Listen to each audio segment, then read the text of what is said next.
Hello, everybody. So I had my grandchildren over this week, and what I planned on making, creating, doing, and sharing with y'all is not is not at all what I ended up doing.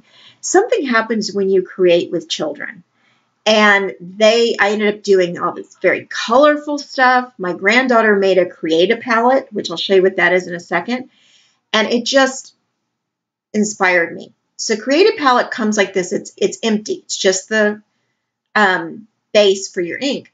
You can use reinkers or you can use liquid color. And that's what she did. She used liquid color. And look at what she came up with. Not anything I would have put together myself, but she loved the pop of color section, the colorful journey section in the catalog. And so I pulled out the stamp set that I have. And look how beautiful it turned out when I used her color palette. And it inspired the rest of the card, which I don't normally use yellow as my base. Here's something she did.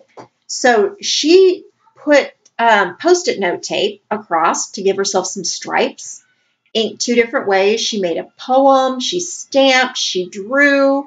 I mean, it's beautiful. And the poem is beautiful. I mean, it really does inspire me when they come over and create things with me. So we have our card base, which is Lemon Drop. We have two rectangles that I cut out of this nesting set. So one is cuts and one pokes the little holes out of it. So you have a fun feature on these rectangles. And they are about 2.5 by 3 3/4, if you're wondering about their size. So first of all, I think I'm going to do some stamping. So I'm going to take her palette and wait till you see how this looks. I mean, I'm just so blown away by the colors she put together that I never would have and how pretty they are. So I'm going to turn it a certain way so that I get stripes running horizontally with the colors. And I'm going to go over it several times because these ink pads can be a little drier if you don't put a lot of ink in them. Here I'm trying to get it even without putting my head in the shot, which is always difficult for me. Press it down really well. And look at that. That is so beautiful. Okay, so now I'm going to stamp the inside of the card next. And I picked out another stamp from the same stamp set. And this one is called, it says, Color Outside the Lines. And when I do this, I'm going to turn the pad the other way so that I'm doing vertical stripes this time. And I'm doing the 3 colors in the middle because I wanted to get that yellow that she has down there. And this one I mess up just a tad bit, and I try to fix the C, and I almost am successful with it. Like I always say when you make homemade cards, if you've got a little thing that you think is, oh no, I ruined that, chances are the person you give it to is just going to be so blown away that you made them a card, they're not going to think you ruined anything. Now here's the fun part. I'm taking all these different liquid colors, and I have Lovely Blue, I have Watermelon Fusion, Limeade Splash, Cool Pool, Lavender Fusion, and Lemon Drop. And I'm just doing a little dot of each color, and I just didn't say those in the order I've got them up there, but that's okay, you get the idea. You don't need much at all because we're going to add water to these. So I have one of my water blending brushes. I'm going to add a little bit of water to that Lovely Blue, and then just take and flick it all around. And flick however you do. I do it like this. I always tap with my finger, but however you do this. And I just want to make sure I get it pretty much the whole card gets some of this blue. I'm going to clean off the tip a little bit, go on to the next color, which is I think is a pretty dark Watermelon Fusion. And the more water you use, the more it's going to spread out when it hits the paper. The less water you use, the more intense and small dots you're going to get the color. So really, I'm just doing the same thing with each color. And don't worry about if your dots are even or you accidentally touch the paper and you get a little smear. It does not matter.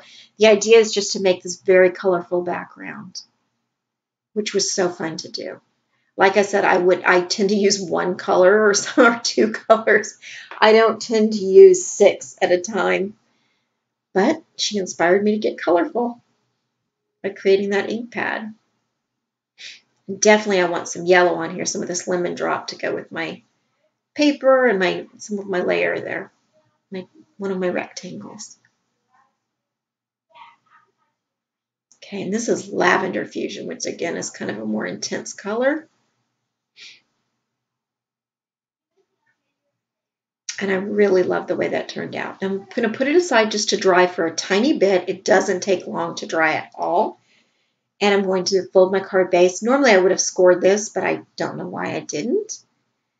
And I need my little crease tool to get a really nice crease. I love using that. Okay, I'm going to add this to the middle, to the inside, and I'm going to use this, one of my very favorite adhesives, which is the Journey Craft Glue.